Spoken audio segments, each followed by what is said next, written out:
Did you know that China's GDP has just hit $18.6 trillion while America stands at $29 trillion? You might think that makes America the winner, but hold on, this isn't the full picture. There's a historical pattern that has led to the downfall of every dominant currency over the last 500 years. Take the Dutch guilder, the Spanish real, or the British pound. All of these were once the leading currencies in their time, but they're all gone now. And right now, America has entered the third stage of this cycle. It's the stage where everything starts to accelerate and the dominant power begins to lose control. You see, there's always a specific move that the country in power makes at this stage. One desperate move. And guess what? America just made it. Let me show you what that move is and why it's paving the way for the dollar's collapse. But first, you need to understand the pattern, because once you see it, you'll realize this isn't some wild theory. It's all backed by history, math, and economic cycles. Let me take you back in time. In 1914, Britain was on top. The pound ruled 70% of global trade, and London was the world's financial hub. The British Empire stretched across a quarter of the globe, and people thought it would remain untouchable. But then World War I hit. Britain borrowed heavily from America and printed pounds to fund the war. By 1945, Britain was broke, relying on American loans. The pound was backed by nothing but history. If you're finding this interesting, make sure to subscribe and hit that notification bell so you don't miss out on more powerful insights like these. In 1944, 44 nations gathered at Bretton Woods to reshape the global financial system. Britain fought to maintain the pound as the world's reserve currency, but they lost. The dollar emerged victorious. Not by military might, but by economic reality.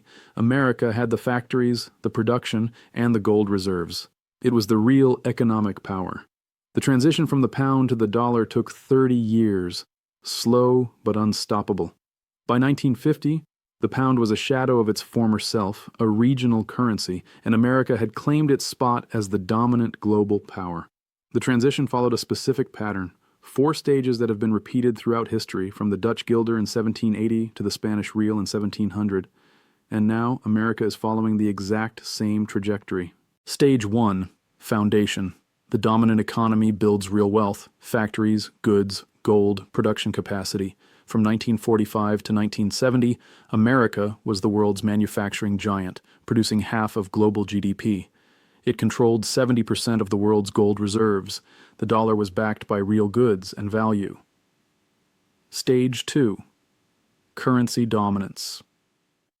This stage is dangerous because when you're the most productive economy, the world wants your currency. They hold it as reserves, settle trade with it, and trust it. But here's the catch.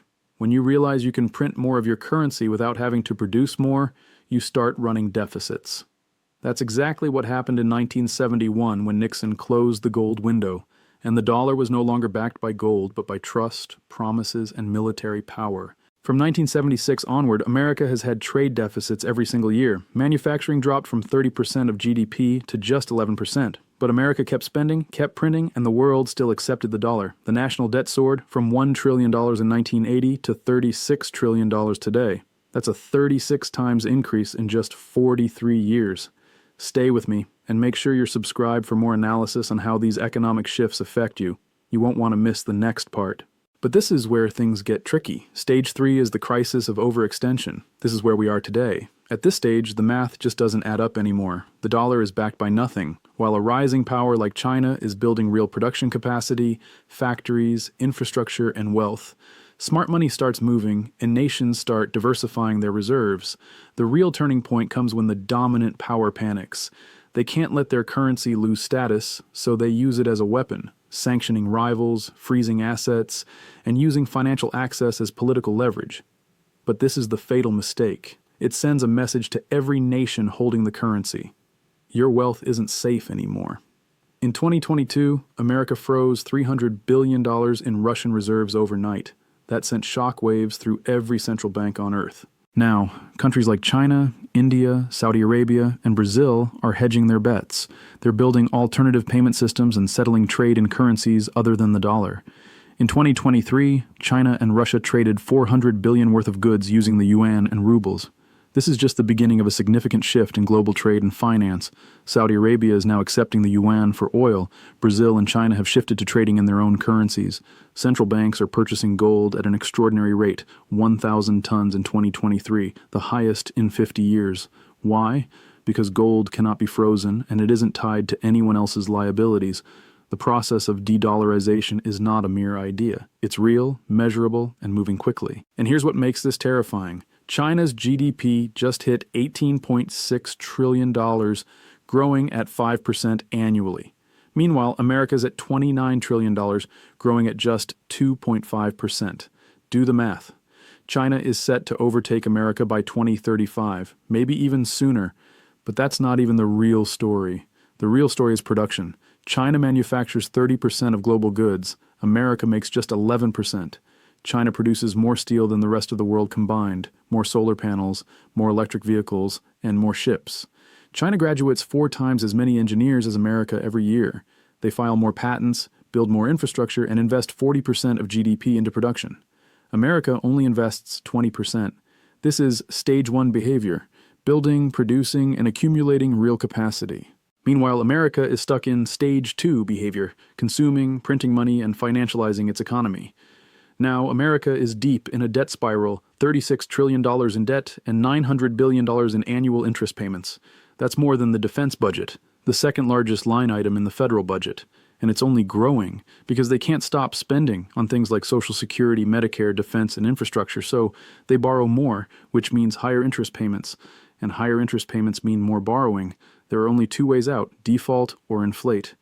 No empire chooses default, so they inflate. They print more money, debase the currency. The Federal Reserve printed $5 trillion during COVID, expanding the money supply by 40% in 2 years. Inflation hit 9.1% in 2022. Real wages collapsed and the dollar bought less. This is exactly what happened to the pound, the guilder, and the real. Stage 3 always ends the same way. This brings us to stage 4, inevitable replacement. And here's where most people get it wrong. They think it's a dramatic collapse, a crash. It's not. It's a slow transition, decades long. The British transition took 36 years. The pound started losing its status in 1914, remained relevant until 1944, and then it was over. The dollar's transition started in 2008 with the financial crisis. 16 years ago. If history repeats, we're halfway through. By 2040, the dollar will still be used in North America, still held by some allies, but it will no longer be the dominant global currency. And here's what's replacing it: the yuan. Right now, the yuan makes up just 3% of global reserves, but 20 years ago, it was 0. The trajectory matters more than the position. China is systematically building yuan infrastructure. They've set up currency swap lines with 40 countries. Their cross-border interbank payment system connects 1,300 financial institutions across 100 countries. They've signed bilateral trade agreements in yuan with Russia, Brazil, Saudi Arabia, the UAE, and Indonesia. Each agreement chips away at the dollar's dominance and creates more demand for the yuan. This is exactly how the dollar replaced the pound. Not through force, but through utility, through natural market dynamics. And the yuan has something the dollar lost in 1971, real backing. When you hold yuan, you can buy real Chinese goods, real manufactured products. China makes 30% of global manufacturing output. That creates structural demand. Nations need yuan to access Chinese production, just like they needed dollars to access American production in 1950. So what should you do?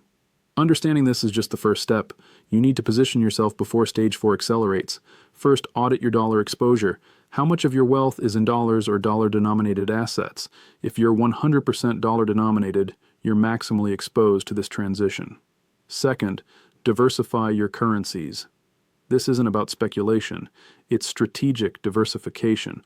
Hold euros, Swiss francs, Singapore dollars.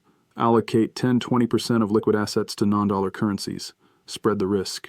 Third, invest in real assets, physical gold that you control, not ETFs or paper gold. Also consider productive farmland, energy infrastructure, and commodity production. Things with intrinsic value, things that produce regardless of which currency dominates. Fourth, reduce dollar debt. This might sound counterintuitive. If the dollar is declining, doesn't inflation help debtors? Short term, maybe. But during transitions, interest rates spike and credit disappears. If you're heavily indebted when credit markets seize up, you're trapped. Pay down high-interest debt, create financial flexibility. Fifth, invest in yourself. Build the skills that the new system values: technical skills, engineering, programming, manufacturing. Learn Mandarin if you're young. The next global business language might not be English. Develop relationships in rising economies: China, India, Southeast Asia. When systems shift, opportunities emerge, but only for those who are positioned to seize them. This isn't about politics. This is about recognizing a pattern that has played out 4 times in 500 years. Every empire rises, every empire peaks, and every empire transitions. The Dutch had their moment, the Spanish had theirs, the British had theirs, and now America is having its moment. That's not tragedy, that's history. The tragedy is not seeing it coming, not preparing, not adapting, because the transition happens whether you acknowledge it or not. The dollar will lose its reserve status and the yuan will gain prominence. New systems will emerge, the global order will reshape. You can resist that reality and suffer, or accept it and position accordingly, your choice. But the pattern doesn't care about your choice. The pattern continues regardless. So, what do you think? Is the US economy truly in decline, or is this just another bump in the road? Let me know your thoughts in the comments below. And if you're not subscribed yet, hit that button now. You won't want to miss what's coming next. Thanks for watching. I'll see you in the next one.